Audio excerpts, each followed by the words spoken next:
Pressure 24/7. Share the information which is likely to read it or demean, create divisions among the Baganda tribe, and promote hostility against a person to wit His Majesty Ronald Muwenda Mutebi II, the Kabaka of Muganda Kingdom. Have you understood the church? Yes, sir.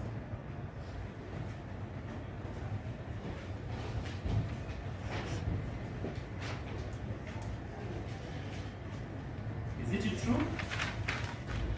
I didn't know that I was committing a crime since the spirits of the fallen kings usually disturb me and possess me so frustration. A plea of not guilty has been entered on count number 3.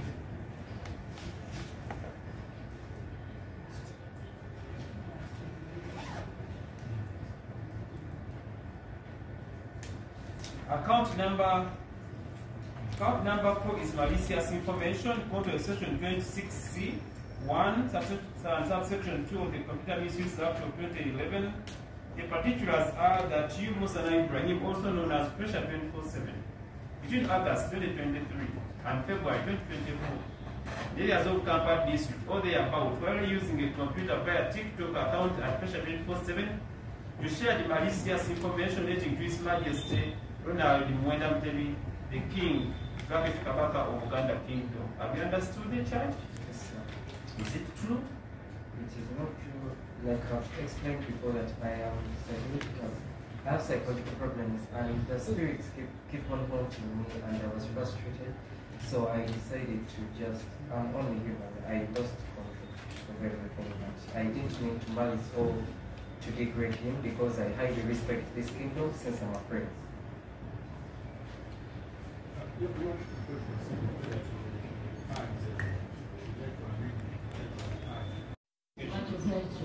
I promise to delete all the publications I made and to ask for forgiveness. I'm not a violent young man, neither do I have evil intentions towards the current government or the presiding government. I respect each and everybody in their authority, and I promise to delete all the publications and stop with immediate effect. If caught again publishing such content on social media, I would plead guilty. But I didn't have any knowledge of me promoting a crime, and I don't have any hate speech. Rather than I was trying to put out the things that I saw as unfair in society. I'm sorry if it came out not right, but I'm not a harmful person, and I don't have any counts of violence, neither do I have counts of hate speech. Mr. Musana, since your shooters have no identifications, they are deemed not to be present in this court. So you are remanded until the 7th of March 2024, when you